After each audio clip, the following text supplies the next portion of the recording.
Sir, there's a few sentences in here that concern me. I may address more at sentencing, but right now, your letter states, now Aquilina is having a 4-day sentencing media circus. Let me address that.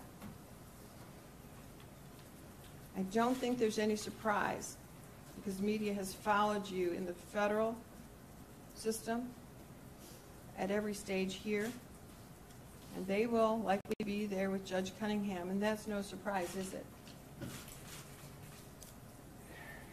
No, it's not a surprise. Okay. So, I didn't ask any media to be here. In fact, oftentimes, even for the most minor crime, I advise defendants that media may be in the courtroom. I never know when they're going to show up in my courtroom. Clearly, I was advised they were going to be here for you, your attorneys. The people and I worked out a system because this is a public courtroom, and I believe in open courts, and that is our Constitution. That they were going to be here. It should come to no surprise. I do not know why you are complaining now. You also go on to say that all the civil suit cases that the Attorney General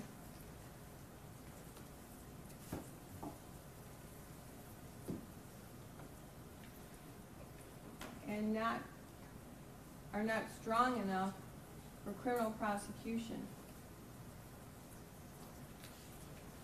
They picked the top ones for the state cases. Anyways, Aquilina is allowing them all to talk. It goes on to say, there are a couple of other lines, she wants me to sit in the witness box next to her for all 4 days, so the media cameras will be directed toward her. I don't need any cameras. You certainly are free not to take my picture. I don't have a dog in this fight, sir. I didn't orchestrate this, you did, by your actions and by your plea of guilty. I specifically want you to know, I didn't know anything about Larry Nassar. While my family is into sports, while they're watching Olympics, I am working. I teach at 2 classes. I do a lot of things at 2 law schools. I teach a number of classes. I have 5 children. I do a lot of things, so I rarely watch sports. My family's into it. I don't know who Dr. Nassar is. And I'm sorry, I didn't watch all of these beautiful Olympians. I don't have that kind of time or lifestyle. I didn't know who you were, and the articles that were printed, I stayed away from. When people talked to me about you, I said, this may end up in front of me, and ultimately it did. I didn't know anything about this case because there's that presumption of innocence. And I gave you the benefit of the doubt when your lawyers told me, the defense, that this was a medical procedure. I said, great, and I want you to know my father's a doctor. I've worked in his office. Medical procedures are changing all the time. How did I know? Just like, how did these girls know? I trusted that you had that strong defense, and we set this for trial. Our county sent out hundreds of requests for jurors. I added 2 chairs, so we would have 16 jurors with 4 alternates. I've done everything I can to make sure that you had a fair and impartial trial and to stay free of anything I knew about you, because I didn't know you. I don't know anything about your family.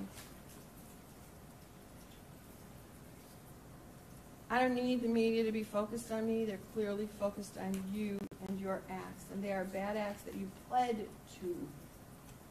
So now, in terms of fair and impartial, how can I be fair and impartial now, completely a blank slate, when I have a pre-sentence investigation report. I have your plea.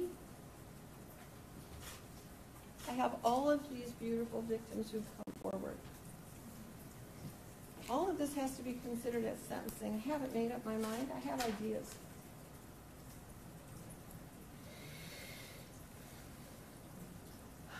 I'll have more to say later, but I want to specifically respond to this and to remind you, and your attorneys know this, and I'm sure they talked about this with you when they came to me and said, we have a plea. I about fell over. I had everything in place. We had trial starting, and the letters had gone to the jurors.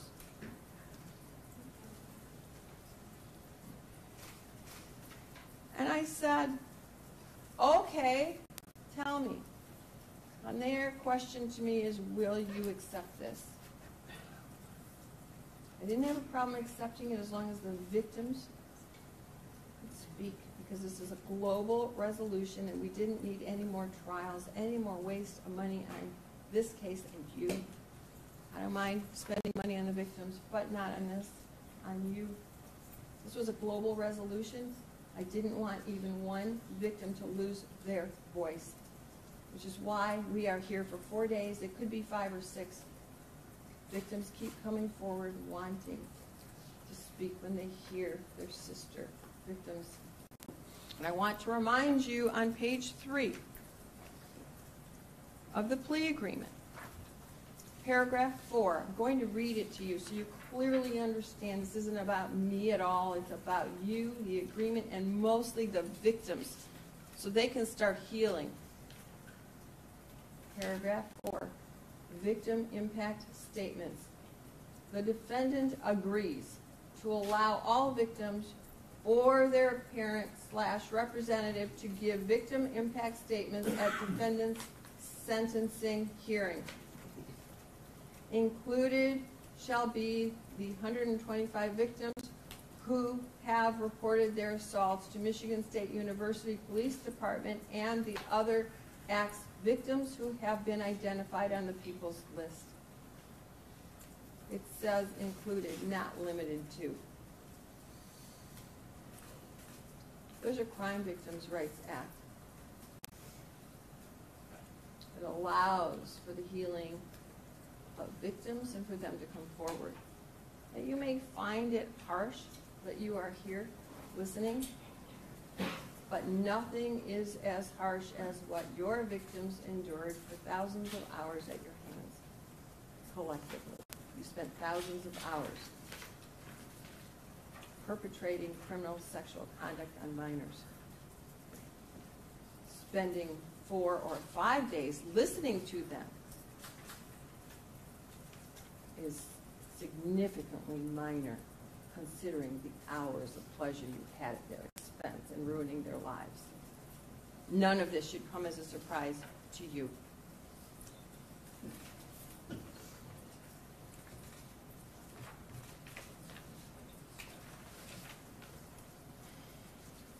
Judge Aquilina is seeking media attention over court protocol.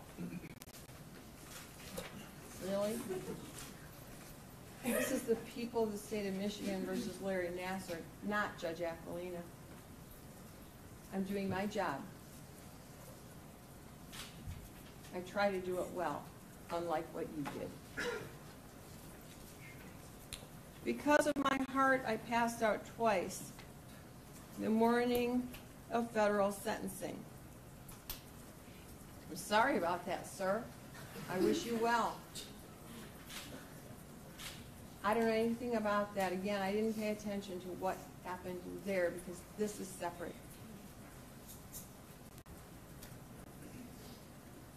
Now, this is entertaining to me, I have to say. Aquilina said if I pass out, she'll have the EMTs revive me and then prop me up in the witness box. I suspect you've watched too much television. I have had persons, jurors have heart attacks, defendants go into seizures, all sorts of medical things. You can have your attorneys ask 911 for all the times I have called EMTs stopped the trial and waited until a juror or a defendant or whomever was associated with the case was well. I would never do that to a human being regardless of what they did. So I don't know if it's your frustration at night or what's going on here, but I have to say, this isn't worth the paper it's written on. There's no truth in here. It's delusional. You need to talk about these issues with a therapist, and that is not me. Contrary to CNN's headline, I'm not a therapist.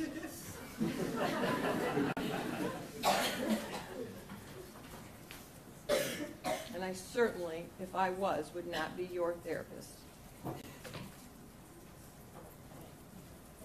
I asked your counsel to speak with you today. Oh, one more thing. There's also something in here about your attorneys.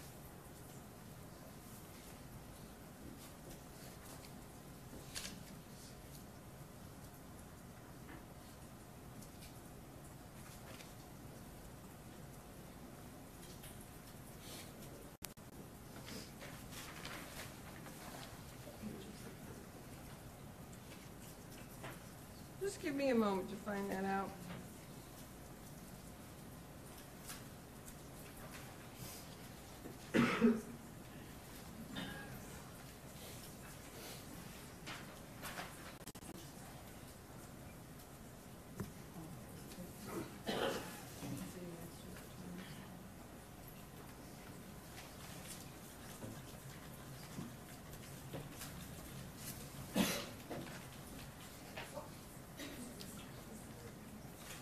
Although I think you forgot what you learned in medical school, I haven't forgotten what I have learned in law school and the Constitution that I uphold every day. This goes on to say, she wants me to sit in the witness box next to her for all 4 days. Okay?